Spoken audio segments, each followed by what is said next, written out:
Hi అండి, నమస్తే. ఈరోజు మన కిచెన్లో ఎన్నో ఔషధ గుణాలున్న మునగాకుతో చాలా ఈజీగా టేస్టీగా మునగాకు చట్నీని ఎలా ప్రిపేర్ చేసుకోవాలో ఈ వీడియోలో మీకు చూపిస్తాను.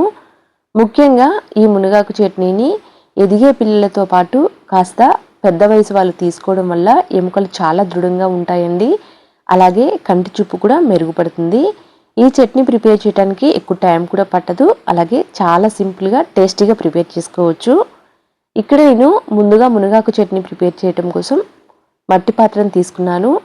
స్టవ్ మీద పెట్టి ఇప్పుడు కారానికి తగినన్ని ఎర్రమిరపకాయలు, కొంచెం జీలకర్ర, కొంచెం మాత్రమే మెంతులు, కొంచెం ధనియాలు వేస్తున్నాను.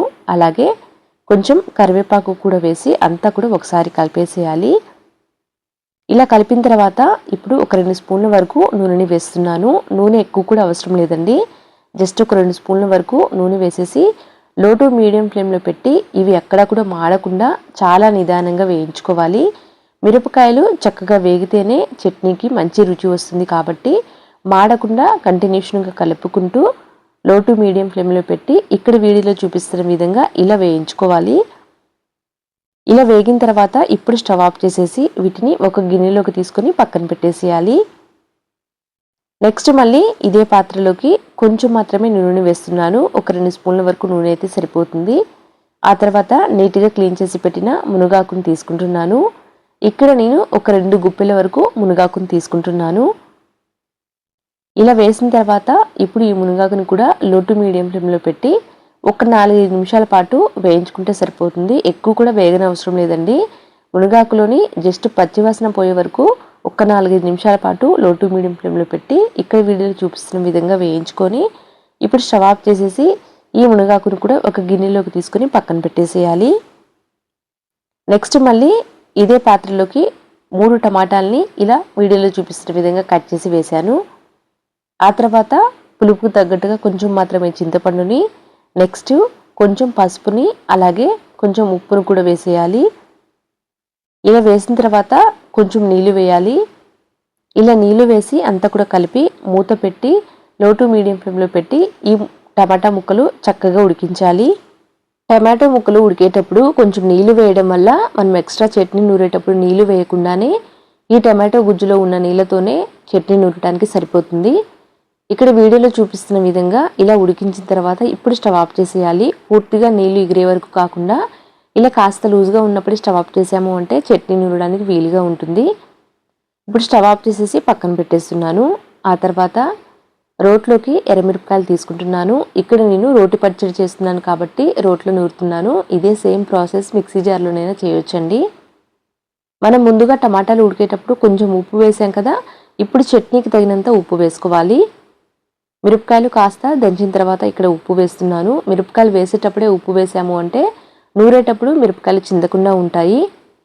ఇలా ఉప్పు వేసి కాస్త కారపొడిలాగా నూరుకున్న తర్వాత ఇప్పుడు కొన్ని వెల్లుల్లి రెబ్బలు కూడా వేస్తున్నాను. వెల్లుల్లి రెబ్బలు వేసి కాస్త కచ్చాపచ్చాగా దంచిన తర్వాత అంతా కూడా ఒకసారి కలిపేసి మనం ముందుగా వేయించి పక్కన పెట్టిన మునగాకు ఉంటుంది కదా, ఆ మునగాకును కూడా వేసేసి కాస్త కచ్చాపచ్చాగా దంచుకోవాలి. మరీ మెత్తగా పేస్ట్ లాగా కాకుండా ఇలా వీడియోలో చూపిస్తున్న విధంగా కాస్త కచ్చాపచ్చాగా దంచిన తర్వాత మనం ముందుగా ఉడికించి పక్కన పెట్టాము కదా టమాటో ముక్కలు, ఆ టమాటో ముక్కలు కూడా వేసేయాలి.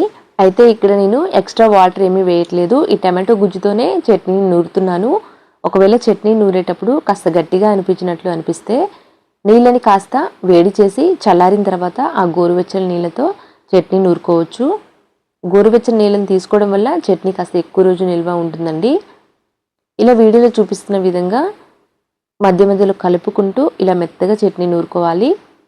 ఆ తర్వాత ఒక ఉల్లిపాయను కూడా ఇలా వేస్తున్నాను. ఉల్లిపాయ వేసి కాస్త కచ్చాపచ్చాగా దంచి ఈ చట్నీని ఒక గిన్నెలోకి తీసుకుని పోపు పెట్టుకోవాలి. అయితే ఈ మునగాకు చట్నీ మరీ మెత్తగా పేస్ట్ లాగా కాకుండా కాస్త బరకగా ఉండేటట్టు నూరుకున్నాము అంటే తినేటప్పుడు చాలా రుచిగా ఉంటుందండి. ఇలా నూరిన తర్వాత ఇప్పుడు చట్నీ అంతటిని కూడా ఒక గిన్నెలోకి తీసుకుంటున్నాను. ఇలా ప్రిపేర్ చేసిన ఈ మునగాకు పచ్చడిని వేడి వేడి అన్నంలో కాస్త నెయ్యి వేసుకుని తిన్నాము అంటే చాలా రుచిగా ఉంటుందండి. ప్రిపేర్ చేయడానికి ఎక్కువ టైం కూడా పట్టదండి. ఎన్నో ఔషధ గుణాలున్న ఈ మునగాకుతో చట్నీ ఒక్కసారి ట్రై చేశారు అంటే పిల్లలతో పాటు పెద్దవాళ్ళు కూడా ఇష్టంగా తింటారు. ఎదిగే పిల్లలకి అలాగే పెద్ద వయసు వాళ్ళు తీసుకోవడం వల్ల ముఖ్యంగా బోన్స్ అనేవి చాలా స్ట్రాంగ్గా ఉంటాయి. అలాగే కంటి చూపు కూడా మెరుగుపడుతుంది. వారంలో కనీసం ఒక్కసారైనా తీసుకోవడానికి ట్రై చేయండి, హెల్త్కి చాలా మంచిది. నెక్స్ట్ పోపు కోసం స్టవ్ మీద మళ్ళీ మట్టి పాత్రను పెట్టి తగినంత నూనెను వేశాను. కొన్ని పోపు గింజలు వేసి కాస్త వేగిన తర్వాత ఎర్రమిరపకాయలు అలాగే కొంచెం కరివేపాకుని కొంచెం ఇంగువ కూడా వేసేసి ఈ పోపు అంతా కూడా నిదానంగా వేయించుకొని చక్కగా వేగిన తర్వాత మనం ముందుగా నూరి పెట్టిన చట్నీ వేసేసి అంతా కూడా కలిపేసాము అంటే మునగాకు చట్నీ చాలా రుచిగా ప్రిపేర్ అవుతుంది. చూశారు కదండి, ఎంతో సింపుల్గా తక్కువ టైంలో టేస్టీగా అలాగే ఆరోగ్యానికి ఎంతో మేలు చేసే మునగాకు చట్నీ ప్రిపేర్ అయింది. ఇప్పుడు ఇలా అంతా కూడా కలిపిన తర్వాత స్టవ్ ఆఫ్ చేస్తున్నాను. స్టవ్ ఆఫ్ చేసేసి సర్వింగ్ ప్లేట్లోకి తీసుకుంటున్నాను. ఈ చట్నీని వేడి వేడి అన్నంలో కాస్త నెయ్యి వేసుకుని తింటే చాలా రుచిగా ఉంటుంది. అంతే అండి. Thank you for watching.